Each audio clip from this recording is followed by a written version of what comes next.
तो क्या किसी संवैधानिक संस्था पे टिप्पणी की जा सकती है? नहीं।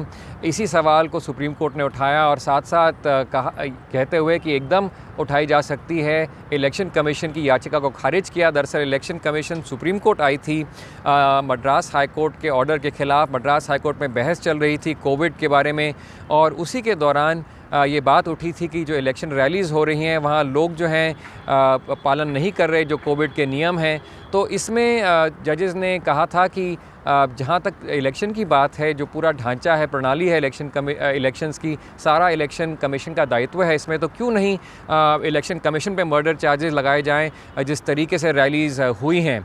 तो इसको लेके आपत्ति जाहिर की थी इलेक्शन कमीशन ने। पहले वो मद्रास हाई कोर्ट गए थे, उसके बाद सुप्रीम कोर्ट आए और सुप्रीम कोर्ट ने उनकी याचिका को खारिज करते हुए कहा कि ये बातचीत जो थी ओरल बातचीत थी, बहस के दौरान ये जजेस ने ये बात कही थी लेकिन लिखित ऑर्डर में नहीं थी।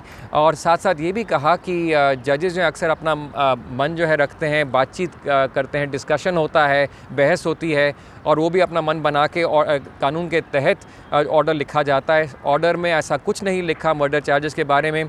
तो ये भी कहा कि जजेस को भी थोड़ा ध्यान देना चाहिए, लेकिन साथ साथ ये भी कहा कि किसी भी संवैधानिक संस्था को ये नहीं लगना चाहिए कि उसके ऊपर टिप्पणी नहीं की जा सकती, उस पर बातचीत नहीं हो सकती।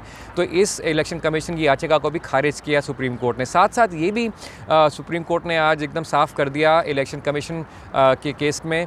उन्होंने कहा कि इलेक्शन कमीशन ने कहा था कि जो ओरल बातचीत होती है, जहाँ जजेस बातचीत करते हैं, डिस्कस करते हैं, सवाल उठाते हैं, सवाल पूछते हैं लॉयर से, इसकी रिपोर्टिंग पे भी मीडिया पे कंट्रोल होना चाहिए। इलेक्शन कमीशन ने एकदम साफ कर दिया कि ऐसा एकदम मुमकिन नहीं है, संभव नहीं है और होना भी नहीं चाहिए। ख़ास तौर से जिस तरीके के माहौल में है हम, इलेक्ट्रॉनिक मीडिया का माहौल है, तो एकदम ऐसा नहीं होना चाहिए।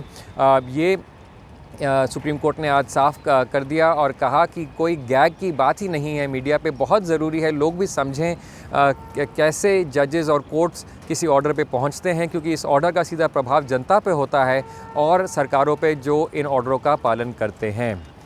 सिद्धार्थ पांडे, गो न्यूज़।